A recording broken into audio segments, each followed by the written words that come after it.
As you can tell from the title of the video, this is a Rosemary & Co. brush review. Not only that, but I also have other art supplies that I will be also reviewing in this video and talking to you about it more coming up later on. Well, these Rosemary & Co. brushes, I got them a while back, and of course, as you can tell, I'm going to be reviewing them. But if you would like to purchase these, you can go ahead and go into the description below and click in the link, and also use the code that I have there for you guys, COLORROGUE, so you guys can get yourself a discount. Si a ustedes les gustaría comprar estas brochas que tengo aquí en este video, pueden ir a la descripción. Voy a tener un link al sitio web, y también usen el código COLORROGUE para que puedan agarrar un descuento. So as you can tell here, I am opening all the brushes as well as these applicators for masking fluid. This will be my first time using masking fluid within this painting that I was working on. And yeah. Oh, and then this was probably my favorite purchase of all, just because I love my Rosemary & Co. pocket brush, which is synthetic. It's a round synthetic brush. So I had to purchase two more, but I wanted to try out the squirrel hair. I have used these already now, since it's been a while since I recorded this video, and I do love them. I really do love them.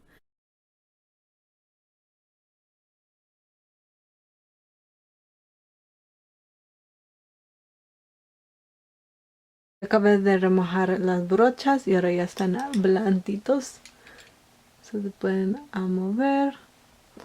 I just got done wetting the brushes, and now they are ready to use. So I got a variation of synthetics, and I also got some squirrel hair. This is my first time using squirrel hair brushes, and non-synthetic watercolor brushes. So as you can see, I have three different variations. I have the synthetic right here, and these are like in wood, a wood handle. So estos aquí son de madera, y estos son brochas sintéticos. Y aquí tenemos brochas que son de animal. Esta es mi primera vez usando brochas de animal. Nunca he usado brochas así, pero sí me hizo de buena calidad y pues lo agarré. Y pues aquí para agarrarlo es de plástico, el material. Aquí. Y de este es de metal. So this one has a different barrel than the other ones, because obviously it's a pocket brush. This is the old one that I had.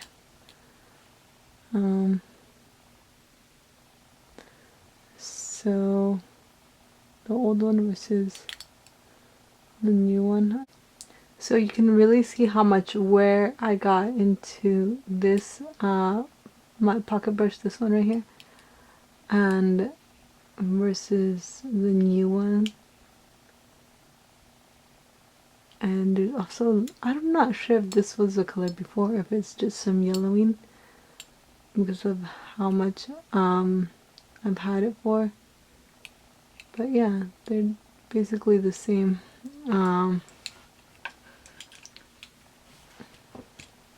So these are the brushes that I got, and I won't be using them all today.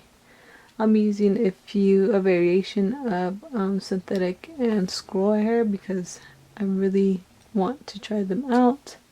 And this is the drawing that I have prepared so I could paint, and I will just be using this two jars of water that are right here.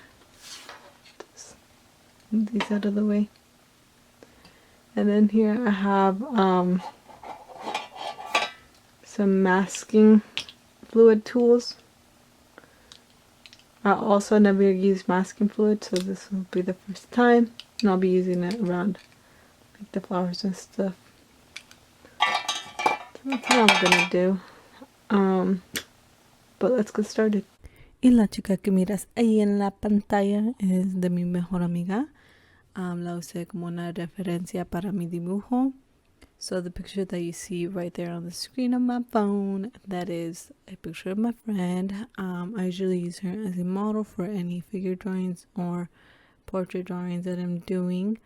This time she could not model for me, so she agreed for me using a picture of her that she already had. And I basically just kept the angle and obviously her facial features. But everything else sort of just changed, which is what a reference picture is used for. You know, I'm not trying to copy it.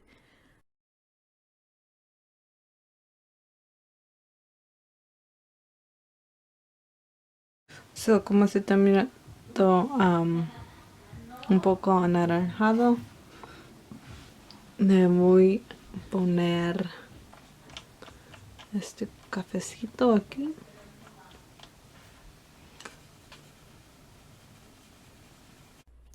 So as I was painting with these beautiful scroll hair brushes, it was somewhat difficult for me to try and get used to it, just because it was my first time ever trying squirrel hair brushes. The word is so hard for me to say. I've never been able to say it. So it was kind of difficult for me to get used to painting with it, but after a while I got used to it. What I love about it is that you can blend colors really nicely, because it's very loose. Like when you're using the squirrel hair brushes, it's very loose, which I love, because when it comes to a portrait drawing, you want your colors to be nicely and beautifully blended together. But as for using them to try and be a little bit more precise and try to get a harder edge, it's not that great. So that's where these synthetic brushes come in. This brush right here that you're looking at right now is one of my favorites now. It's probably the top 2 favorite, and that I have now with me, because those lines that you just get, and it's just so easy to get in there, like with these little tiny details, but also blending with it too. Like you can just use all sides of that brush, and it's just a really wonderful brush to use, especially when I was doing the eyebrows. I mean, look at the eyebrows. They look beautiful, well, in my opinion. And yeah, I just sort of just stuck with it for a while. Okay, so here we are opening the masking fluid, my first time. And so I just laid it down to wherever the flowers were. And then I switch into a brush that is synthetic. It's a round synthetic brush. And the point on this one, I don't know how I feel about it. Sometimes I like it, but sometimes I need a much more pointier end to it, which are our other brushes that Rosemary and Co. have.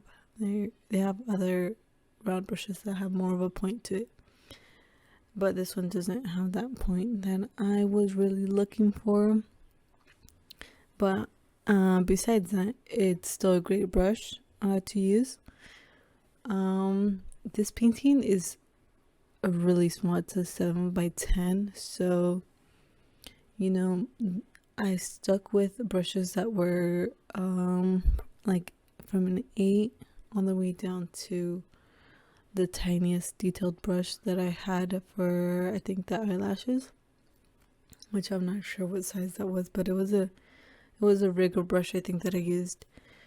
And overall, I kind of just stuck with the synthetic brush for the flowers and the hair, just because it had that nice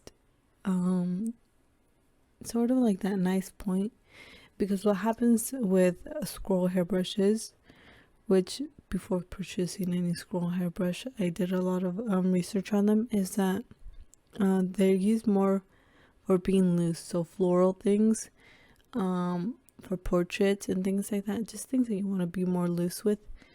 And then obviously synthetic brushes are for things that you sort of want more control over.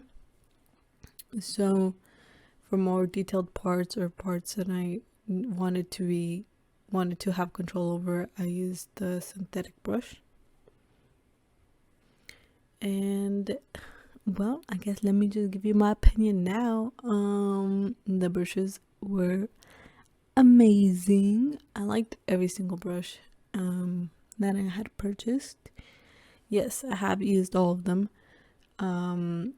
recently, ever since this video, ever since this painting that I will be editing for you guys. I have used all of them and I do love all of them. The only thing is I would get another synthetic brush. I would get more synthetic brushes later on in the future when I had less money, but for now I'm just sticking to what I have, because as you can tell, this is a huge upgrade from what I was using, because before I was just using a round pocket brush and that was it. Oh, and this little tool, it's so wonderful, because before I was using my fingers to take out the masking fluid. I didn't really like that, because then the pigment would get all over my fingers. So it was a great tool to use. I don't know if you can tell, but I did do this painting over the course of like, I don't know, I think it was like 2 weeks. It took me quite a bit of time, but it's because I was in school, so I didn't really have that much time to work on it every day. Sometimes I would like work on it. They only worked on it like 3 times within a week.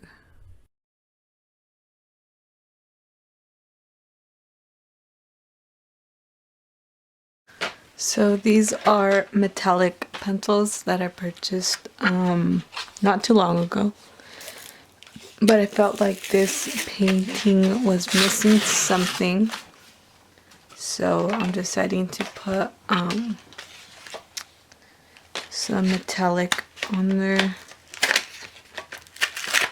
I've never used these types of pencils. This is my first time using it, but I really searched up a lot of reviews on them and try to watch as many videos on how these work and what they're used for and how you can use them.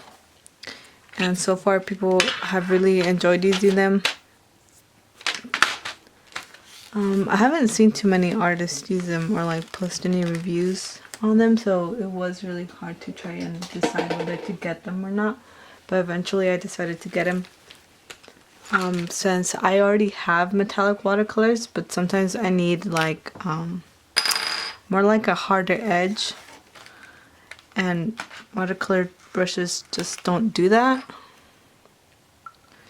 so that's why I got these. There's a lot of metallic pencils out there that you could get, but I heard that these ones were really creamy and they work really well, and the light fast is good as well too, because I want my artwork to last, and I don't want the colors to be fading away.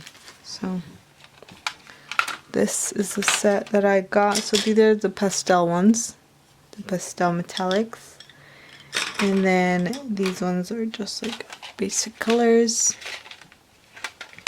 It's in the tint. And then this is what it looks like in the back. Tiene unos días que agarré lápiz metálicos para dibujar. So aquí tengo de los pasteles y aquí tengo colores típicos y son de Derwent. Así se miran los lápiz. Muy bonitos. So for these metallic color pencils, I was expecting them to be more vibrant and the color to pop out a little bit more. and just overall the shine to be, well, I guess more metallic. But they weren't. But I didn't hate them. I sort of just ended up loving them right after I got done with the painting, and it looked pretty good. I gotta say, I liked the results I got from them, even though it wasn't what I was expecting. So just beware that these metallic color pencils, all of them are actually like pastel, I guess. Like that's just how I would describe the colors to be. Like they're not vibrant, they're kind of just like pastels. But they were really creamy, which I loved, and I also loved the texture that they had. And yeah, this is what everything looked like. I really enjoyed painting this one.